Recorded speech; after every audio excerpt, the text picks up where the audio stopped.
اردو نظم کا سرمایہ کہ یہ دوسری ویڈیو، اس سے پہلے کی ویڈیو میں ہم بات کر رہے تھے اردو نظم کی تحریک کے بارے میں، جس میں مولانا آزاد کی تحریک جو لاہور میں شروع ہوئی تھی اس کے بارے میں بات کر رہے تھے. اسی کو آج آگے کنٹینیو کریں گے. اگر آپ کو لگے کہ یہ ویڈیو کسی اور کے لیے بھی فائدہ مند ہو سکتی ہے تو پلیز آپ ان کے ساتھ بھی شیئر کیجئے، اور آپ کا فیڈ بیک اگر کچھ ہو تو آپ کمنٹس میں دے سکتے ہیں. ان کی شاعری کے بارے میں سروری صاحب کیا کہتے ہیں؟ وہ کہتے ہیں کہ ان کی شاعری پر نظر ڈالیے تو آپ کو محسوس ہوگا کہ قدیم شاعری کے مصنوعی چمن، مطلب بناوٹی چمن سے نکل کر آپ ایک خود رو خطے میں پہنچ گئے، مطلب ایک اصلیت جیسی والی چیز پہنچ گئے، جہاں ہر ایک چیز اپنی دلکشی اور رعنائی کے لیے صرف دست قدرت کی مرہون ہے، مطلب قدرتی اس میں جان ڈال دے تو وہ اوریجنل ہو جائے. صبح اور شام کے سمے پرندوں کی چہک وغیرہ، جیسے مثال کے طور پر انہوں نے کہا کہ اگر وہ اپنی شاعری میں صبح اور شام کے سمے کی پرندوں کی چہک کی باتیں لکھتے ہیں تو آپ کو ایسا لگتا ہے کہ ایک دم ریئل، اوریجنل، اصلی ہے. آزاد کی نظموں میں بڑی دلکشی پائی جاتی ہے اور شعریت کی فروانی ہے، یعنی ادب کی فروانی ہے. وہ رنگینی، وہ رعنائی پیدا کرنے کی بہت کوشش کرتے ہیں. شعری وسائل سے وہ زیادہ سے زیادہ کام لیتے ہیں. شعری وسائل مطلب جیسے استعارہ، وہ کنائیہ اور بھی ابہام، اس سے پہلے ہم نے دیکھے تھے. تجسیم ان کی سب سے پسندیدہ فنی تدبیر ہے. استعارے کو بہت اچھی طرح کام میں لاتے ہیں. مثنوی خواب امن میں ان کی سب سے دلکش نظم ہے. شب و قدر، صبح امید، گنج قناعت و وداع انصاف اور داد انصاف کی دلکشی بھی مسلم ہے. اس دلکشی کا اصل راز یہ ہے کہ شعری تدبیر سے کام لینے کا انہیں بہت شوق ہے. شیریں و ترنم الفاظ کا استعمال بھی انہیں بہت پسند ہے. اپنی نثری تصنیف نیرنگ خیال میں انہوں نے ایسی تمثیلیں پیش کی ہیں جن کا ہماری زبان میں جواب نہیں. آب حیات میں شاعروں کے جیتے جاگتے مرقع پیش کر دیے. دربار اکبری بھی ان کی ایک مقبول تصنیف ہے. مولانا آزاد کا شاعری کے سلسلے میں 2 مشورے. کیا مشورے دیتے ہیں؟ نمبر 1 کہ ہمارے شاعروں کو انگریزی شاعری سے استفادہ کرنا چاہیے، مطلب ہمارے شاعروں کو انگریزی شاعری سے فائدہ اٹھانا چاہیے.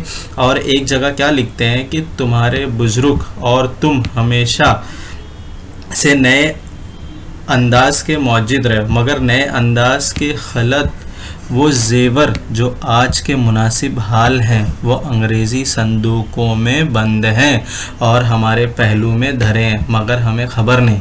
ہاں، ان صندوقوں کی کنجی ہمارے ہم وطن انگریز دانوں کے پاس ہے. یہ کون کہتے ہیں؟ مولانا آزاد.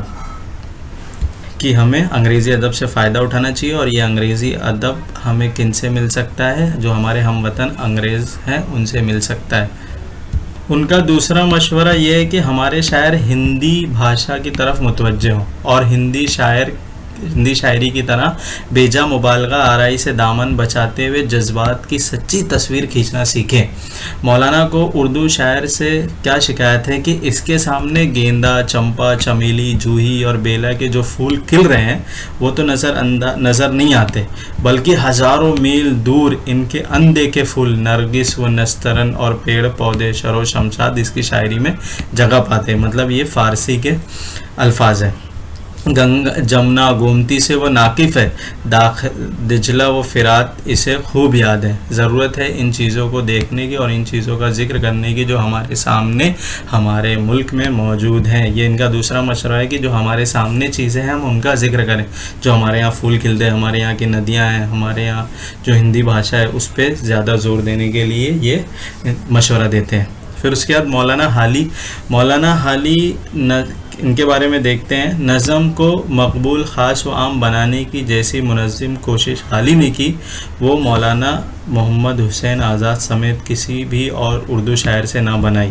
مطلب مولانا حالی نے بہت محنت کی. کس لیے کیا محنت کی؟ کہ تاکہ نظم کو خاص و عام میں مقبول کیا جا سکے. حالی کو قوم کی ضب و حالی کا بہت غم تھا. قوم کی جو حالت تھی اس کا حالی کو بہت غم تھا. ان کا خیال تھا کہ دیگر اسباب کے علاوہ وہ غزل و قصیدہ مسلمان کی بربادی کے خاص طور پر ذمہ دار ہیں. مولانا آزاد اور سر سید احمد خان بھی یہی کہتے ہیں، اور مولانا حالی بھی کیا کہتے ہیں کہ غزل و قصیدہ مسلمانوں کی بربادی کے خاص طور پر ذمہ دار ہے۔ مقدمہ شعر و شاعری میں انہوں نے قصیدہ و غزل پر شدید اعتراض کیے۔ انہیں یقین تھا کہ نظم اردو میں تسلسل کے ساتھ مسلمانوں کو بیدار کرنے کی باتیں کہیں جائیں گے تو ہر دل میں آسانی سے گھر سکیں گی۔ جب یہ قوم کا یہ حال دیکھا انہوں نے، اور اس حال کو سدھارنے کے لیے مولانا حالی کی ذہنیت سوچ یہ تھی کہ اردو نظم کو اور فروغ دیا جائے، تاکہ اس میں جو اس کی خوبی ہے تسلسل بیان، اس سے مسلمانوں کو بیدار کرنے کی باتیں کہیں جائیں گی تو ہر دل میں آسانی سے اتر سکیں گی۔ مولانا حالی کی زندگی کے 8 برس شیفتہ کی صحبت میں بسر ہوئے۔ مولانا ان کے بچوں کو تعلیم دیتے تھے۔ شیفتہ مبالغہ آرائی کو پسند نہیں کرتے تھے اور شاعری میں اصلیت کے قائل تھے۔ یہیں سے مولانا کو احساس ہوا کہ سادگی اور اصلیت کی اردو شاعری میں بہت ضرورت ہے، لیکن انہوں نے سب سے زیادہ اثر سر سید سے قبول کیا۔ کیسا اثر کہ اردو شاعری میں اصلیت ہو، افادیت ہو، مقصدیت ہو۔ سر سید ادب میں افادیت اور مقصدیت کے قائل تھے۔ نثر نگار ہونے کی وجہ سے انہوں نے اردو نثر کے عیب کو دور کرنے کے لیے خود کوشش کی اور مضامین لکھ کر مثال پیش کی، لیکن شاعری ان کے بس کی بات نہیں تھی۔ حالی نے مسدس، یہ ایک اس کی نظم کی شکل ہے، نظم کا نام ہے مد و جزر اسلام، لکھ کر سر سید کی شاعری کی اصلاح کی خواہش پوری کر دی۔ سر سید اس نظم کو بہت پسند کرتے تھے اور بار بار پڑھا کرتے تھے۔ سر سید نے اس نظم کو اپنے لیے توشہ آخرت بتایا ہے۔ شیفتہ کی وفات کے بعد ملازمت کی تلاش میں مولانا لاہور آ گئے اور پنجاب گورنمنٹ بک ڈپو میں ملازم ہو گئے۔ لاہور کا قیام ان کی شاعری کے لیے بہت سود مند ثابت ہوا۔ دراصل درسی نوعیت کی انگریزی ادب کی جو کتابیں انگریزی سے اردو میں ترجمہ کی جاتی تھی، ان کی زبان درست کرنے کا کام حالی کو سونپا گیا یہ بک ڈپو میں، جس سے انہیں انگریزی ادب سے شناسائی حاصل ہوئی، انگریزی ادب کی جان پہچان ہوئی ان سے۔ اور دوسرا فائدہ مولانا محمد حسین آزاد سے تبادلہ خیال کا موقع تھا اور ساتھ میں نئے انداز کے مشاعروں میں شریک ہونے، اس سے پہلے جو ہم نے بات کی نئی نظم کی تحریک، تو اسی بارے میں ہے کہ ساتھ میں نئے انداز کے مشاعروں میں شریک ہونے اور نظم لکھنے کا موقع ملا۔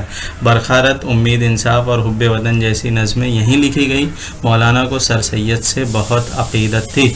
مسدس، مد و جزر اسلام کے علاوہ چپ کی داد اور مناجات بیوہ ان کی بہت مقبول نظمیں ہیں۔ مناجات بیوہ کی زبان گاندھی جی کو بہت پسند تھی۔ وہ کہا کرتے تھے کہ اگر اس دیش کی کوئی مشترک زبان ہو سکتی ہے تو وہ مناجات بیوہ کی زبان۔ مولانا نظموں میں بہت سادہ و سہل زبان استعمال کرتے تھے اور شعری وسائل کا کم سے کم استعمال کرتے تھے، اسی لیے قاری تسلسل کے ساتھ ان کی نظمیں پڑھتا چلا جاتا تھا۔ اس طرح مولانا کی نظمیں کلیم الدین احمد کی کسوٹی پر پوری اترتی۔ یہی سبب ہے کہ مولانا آزاد کی نظموں کے مقابلے مولانا حالی کی نظموں میں شعریت اور رعنائی کم نظر آتی ہے، رنگینی رعنائی کم نظر آتی ہے۔ کس میں؟ مولانا حالی کی نظموں میں۔ دراصل مولانا حالی نیچرل شاعری کے علم بردار تھے۔ مراد یہ کہ شعر میں جو کہا جائے اور کہنے کا انداز بالکل فطری ہو، نیچرل ہو، بناوٹی نہ ہو، اور تصنع اور بناوٹ کا اس میں شائبہ بھی نہ ہو، مطلب شک بھی نہ ہو۔ مطلب یہ کہ خیال اور اسلوب دونوں فطری ہو۔ اسلوب مطلب طریقہ، جیسے اسٹائل۔